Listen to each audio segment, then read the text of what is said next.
നമസ്കാരം. ബൂന്തി ലഡു തയ്യാറാക്കാൻ ഞാൻ എടുത്തിരിക്കുന്നത് 2.5 കപ്പ് കടലമാവ്, 2 കപ്പ് പഞ്ചസാര, 1 ടീസ്പൂൺ ഏലക്ക പൊടിച്ചത്, കുറച്ച് അണ്ടിപ്പരിപ്പും ഉണക്കമുന്തിരിയും, ഇതുപോലെ തുളകളുള്ള ഒരു സ്പൂൺ. ഇതിലൂടെയാണ് നമ്മൾ കടലമാവ് കോരിയൊഴിച്ച് ബൂന്തി തയ്യാറാക്കുന്നത്.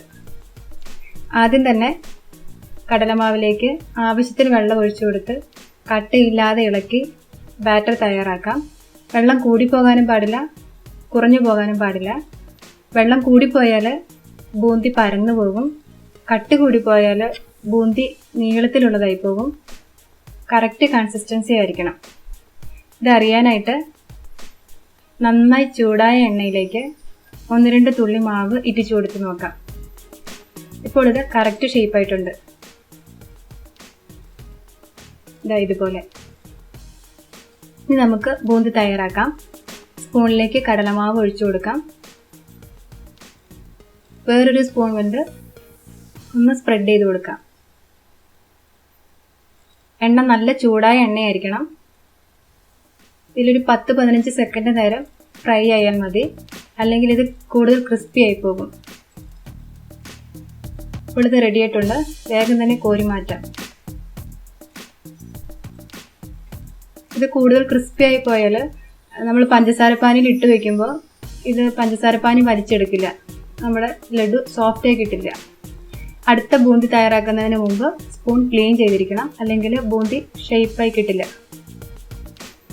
മുഴുവൻ കടലമാവും കൊണ്ട് ഇതുപോലെ ബൂന്തി തയ്യാറാക്കി എടുക്കാം.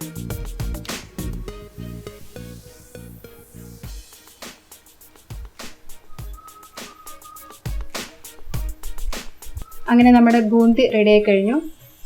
ഇതുപോലെ ക്രിസ്പി ആകാതെ കിട്ടിയിട്ടുണ്ട്. ഇനി നമുക്ക് പഞ്ചസാരപ്പാനി തയ്യാറാക്കാം. ചൂടുകട്ടിയുള്ളൊരു പാത്രത്തിൽ പഞ്ചസാര ഇട്ട് കൊടുത്ത് ആവശ്യത്തിന് വെള്ളം ഒഴിച്ചു കൊടുക്കാം. മീഡിയം ഫ്ലെയിമിൽ തുടരെ ഇളക്കി കൊടുത്തുകൊണ്ടേയിരിക്കണം. ഇപ്പോൾ തിളച്ച് വന്നിട്ടുണ്ട്. കൂടുതൽ ശ്രദ്ധിക്കേണ്ട സമയമാണിത്. കുറച്ച് സമയത്തിനുള്ളിൽ ഇത് ഒരു നൂൽപ്പരുവായി കിട്ടും. ഈ സമയം നമുക്ക് ഫ്ലെയിം ഓഫ് ചെയ്യാം. ഇനി ഇതിലേക്ക് ബൂന്തി ചേർത്ത് കൊടുത്ത് നന്നായി ഇളക്കി യോജിപ്പിക്കണം.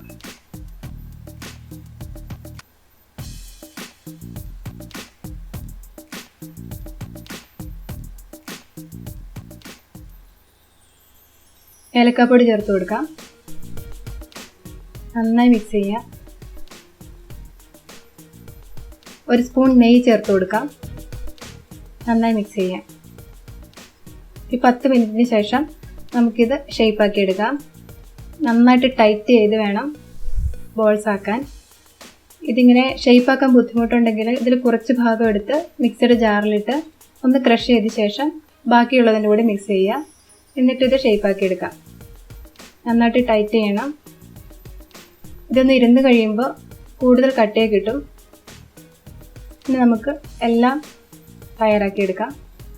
അങ്ങനെ നമ്മുടെ സ്വാദിഷ്ടമായ ലഡു തയ്യാറായി കഴിഞ്ഞു. Thank you.